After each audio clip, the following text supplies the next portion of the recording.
अमीर सहेली का बड़ा घर। क्या हुआ माँ, बहुत परेशान लग रही हो? बेटी, आज हमारे घर में अन्न का एक दाना भी नहीं बचा। माँ तुम फिक्र मत करो, आज हमें बहुत बड़े घर से एक इनविटेशन मिला है। हमारे स्कूल में एक लड़की पढ़ती है, उसके पापा के इस शहर में बहुत सारे होटल हैं। उसने आज हम सभी कॉलेज के स्टूडेंट्स को इनवाइट किया है माता पिता के साथ। आपको भी मेरे साथ चलना होगा। ठीक है बेटी, तो जल्दी से तैयार हो जाओ, शाम को ही हमें निकलना है। दोनों फटे पुराने गरीबों वाले कपड़े पहनकर उस अमीर लड़की रागिनी के घर के बाहर पहुंचे। बंगला देखकर उसकी माँ की आंखें खुली की खुली रह गईं। वो बिल्कुल व्हाइट हाउस जैसा लग रहा था। क्या हुआ माँ? ऐसा बंगला मैंने आज तक नहीं देखा ममता। खैर, जैसे दोनों माँ बेटी उस बंगले के अंदर गए तो देखा चारों तरफ एक से एक अमीर इंसान था। सबने महंगे महंगे कपड़े पहन रखे थे। तभी रागिनी उनके पास आई। दोस्तों ये देखो, हमारे कॉलेज की सबसे होनहार लड़की। जोरदार तालियों से इनका स्वागत करो। सभी लोग उन दोनों को अजीब नजरों से देखने लगे, लेकिन रागिनी के कहने पर सब जोर जोर से तालियां बजाने लगे। बेटी, तुम्हारी सहेली इतनी अमीर होने के बावजूद कितनी संस्कारी है। हम गरीबों की भी कितनी इज्जत कर रही है। खैर, थोड़ी देर बाद खाना शुरू हुआ। सभी लोग खाने की लग्जरी टेबल्स पर बैठ गए और वेटर उन्हें खाना सर्व करने लगे। ममता भी अपनी माँ को लेकर एक टेबल पर बैठ गई। तभी रागिनी और उसकी माँ उसके पास आई। रागिनी, इन्हें यहाँ बैठने को किसने कहा? इन्हें अपनी जगह दिखाओ। अब हाँ माँ, आप फिक्र मत करो, मैं देखती हूँ। ममता, आंटी, आप लोग यहाँ कहाँ बैठ गए अमीर लोगों के बीच? आप लोग यहाँ नीचे जमीन पर बैठ जाइए, आप लोगों की जगह यही है। ये तो किस तरह बात कर रही है? ममता, तुम बहुत मासूम हो। तुम्हें क्या लगा था वो तालियां तुम्हारे सम्मान में मैंने बजवाई थी? तालियां तो मैंने इसलिए बजवाई थी ताकि तुम लोगों को अपनी औकात का पता चल सके। इन अमीर लोगों को भी तो पता चले कि कोई गरीब आया है इस पार्टी में। तुम लोगों के लिए मैं इतनी महंगी महंगी प्लेटें बर्बाद नहीं कर सकती। मेरा बंगला करोड़ों का है, यहाँ की फर्श भी बहुत कीमती है। रागिनी की बातें सुनकर ममता को बहुत गुस्सा आया। उसने अपनी माँ का हाथ पकड़ा और उठ खड़ी हुई। तुझे अपने करोड़ों के बंगले पर बहुत घमंड है ना? मैं इन सब के सामने तुझसे वादा करती हूँ कि ये बंगला एक दिन मैं खरीद लूंगी। दोस्तों, मम्मी डैडी देख रहे हो ये भिखारन क्या कह रही है? कपड़े खरीदने की औकात नहीं है और बोलती है ये बंगला खरीदेगी। चलो माँ, बहुत हो गई बेइज्जती। ममता अपनी माँ को लेकर घर वापस आ गई। बेटी, बाकी सब तो ठीक था, लेकिन तुझे इतनी बड़ी बात इतने सारे लोगों के सामने नहीं कहनी थी। हम तो साल का 50,000 भी नहीं कमा पाते। मैंने जोश जोश में आकर कह दिया था, लेकिन फिर भी मैं आपसे वादा करती हूँ कि उसका वो बंगला तो मैं खरीद कर ही रहूंगी। अगले दिन ही ममता अपनी सारी डिग्री लेकर किसी कंपनी में इंटरव्यू देने चली गई। मैनेजर ने उसकी डिग्री देखी, फिर ममता को ऊपर से नीचे देखा और कहा, देखिए, आपकी डिग्री तो ठीक है, लेकिन आपकी ड्रेस हमारी कंपनी की पॉलिसी के खिलाफ है। इंसान के कपड़े देखकर उसकी मानसिकता का भी पता लगता है। गरीबी मानसिकता हमारी कंपनी के लिए खतरनाक है। लेकिन ममता ने फिर भी हार नहीं मानी। वो लगातार कई दिनों तक अलग अलग कंपनियों में इंटरव्यू देती रही, लेकिन उसे कहीं पर भी नौकरी नहीं मिली। जब काफी दिनों तक उसे कोई काम नहीं मिला तो वो अचानक किसी रेस्टोरेंट में पहुंच गई। उसका मालिक बहुत बुजुर्ग था। बेटी, मेरे यहाँ सारा स्टाफ फुल है, मैं तुम्हें बर्तन धोने का काम दे सकता हूँ।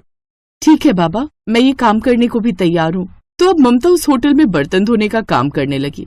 फिर एक रोज उसके मालिक ने कहा, बेटी, आज हमारे सारे हलवाई गांव गए हुए हैं, क्या तुम्हें खाना बनाना आता है?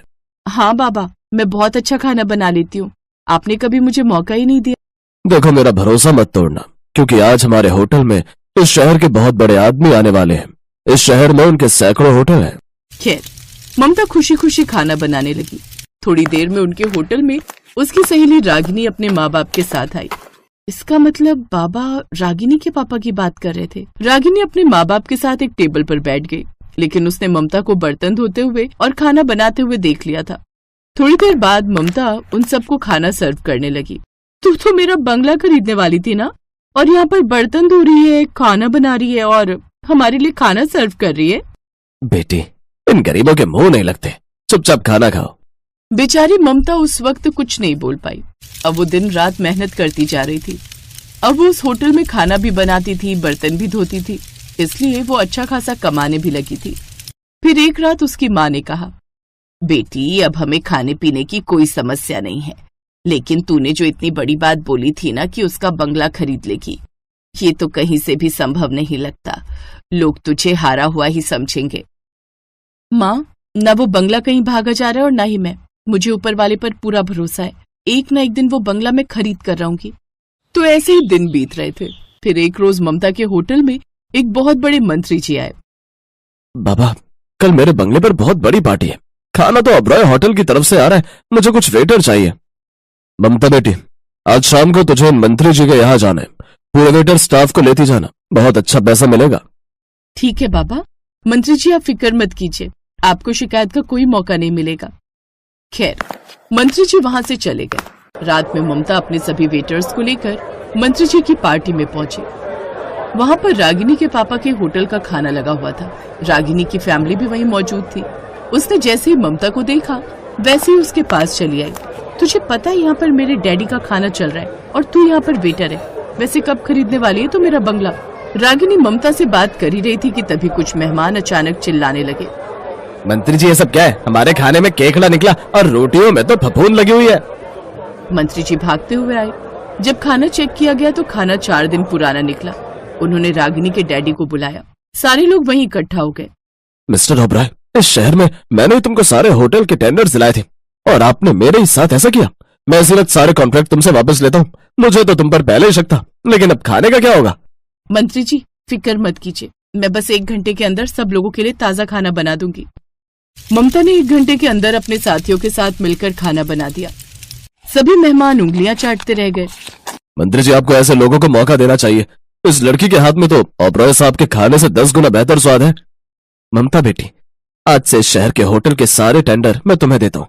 मैं 10 करोड़ इन्वेस्ट भी करूंगा। तो इस तरह ममता कुछ ही महीनों में करोड़पति बन गई। उधर रागिनी का परिवार सड़क पर आ गया। उसके बंगले की बोली लगी और सबसे बड़ी बोली ममता ने लगाई। रागिनी ने खुद अपने हाथों से ममता को चाबी दी। मैंने कहा था ना रागिनी कि मैं ये बंगला तुझसे खरीद कर ही रहूंगी। आज के बाद किसी को भी छोटा समझने की कोशिश मत करना। और वैसे अंकल, मुझे छोटे लोगों से बात नहीं करनी चाहिए ना, इसलिए मैं अब आपकी बेटी से कभी बात नहीं करूंगी। चलती हूँ, गुड बाय। उस दिन के बाद ममता अपनी माँ के साथ उसी करोड़ों के बंगले में खुशी खुशी रहने लगी।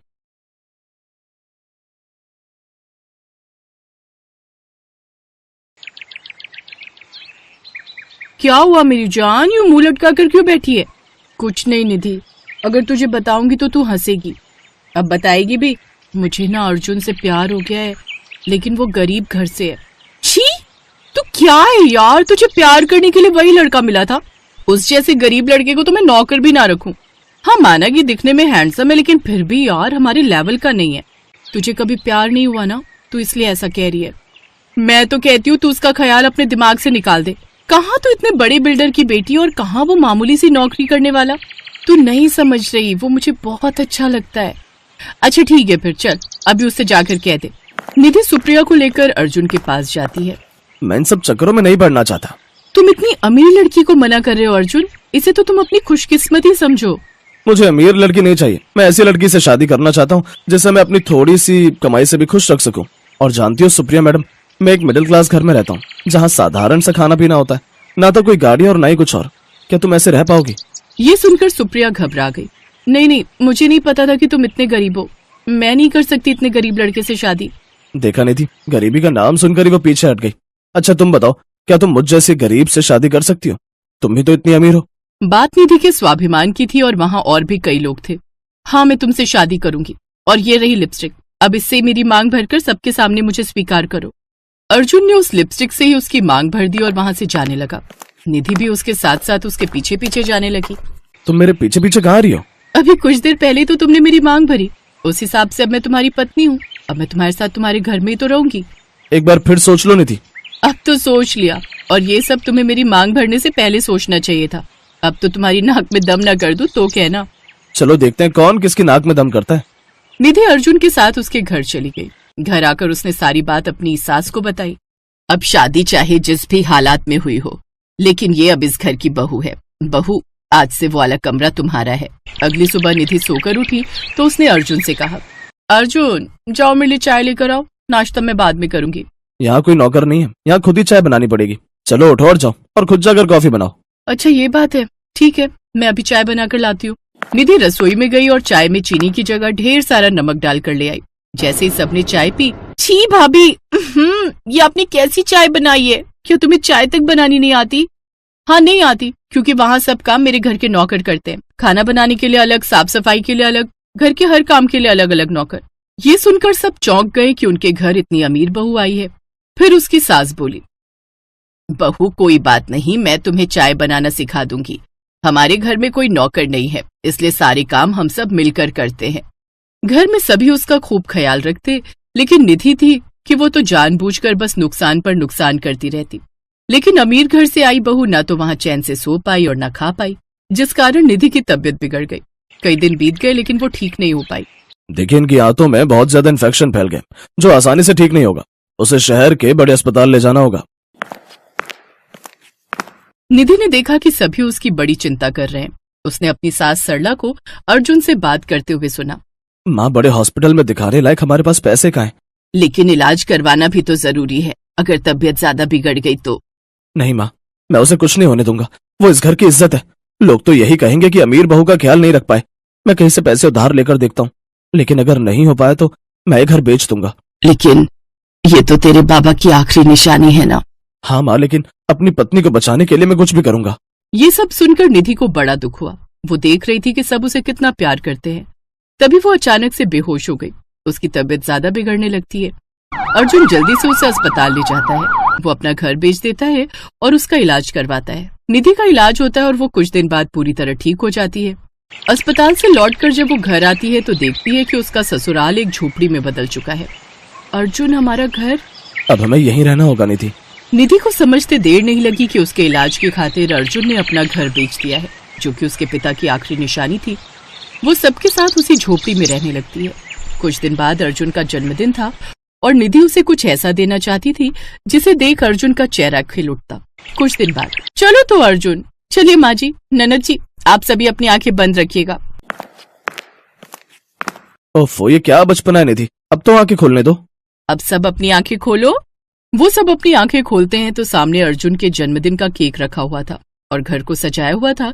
लेकिन उससे भी ज्यादा हैरान वो सब ये देखकर थे कि वो सब उसी घर में खड़े हैं जो उन्होंने बेच दिया था। ये सब मेरे पतिदेव का जन्मदिन का तोहफा। इसका मतलब मेरी अमीर बहू ने अपना ससुराल खरीद डाला। आप सब मेरे लिए इतना कर सकते हो तो क्या मैं इतना सा नहीं कर सकती? उस रोज मैंने आप दोनों की सारी बातें सुन ली थी, लेकिन मैं कुछ कह पाती उससे पहले ही मैं बेहोश हो गई और जब होश आया तब तक बहुत देर हो चुकी थी। मेरे माँ बाप के मरने के बाद उनकी इकलौती बेटी होने के नाते सब कुछ मेरा ही था। मैं पैसे से तो बहुत अमीर हूँ, लेकिन प्यार में उतनी ही गरीब। मुझे प्यार करने वाला कोई नहीं था। यहाँ आकर मैंने जाना कि प्यार क्या होता है और घर किसे कहते हैं। अर्जुन, तुम्हारे साथ रहते रहते मुझे सचमुच में तुमसे प्यार हो गया। प्यार तो मैं भी तुमसे करने लगा हूँ बहुत निधि, तभी तो अपनी जान से प्यार है अपने इस घर को, जो कि बाबूजी की आखिरी निशानी थी, उसे बेचने के लिए तैयार हो गया था। अब वो सब एक साथ खुशी खुशी प्यार से रहने लगे।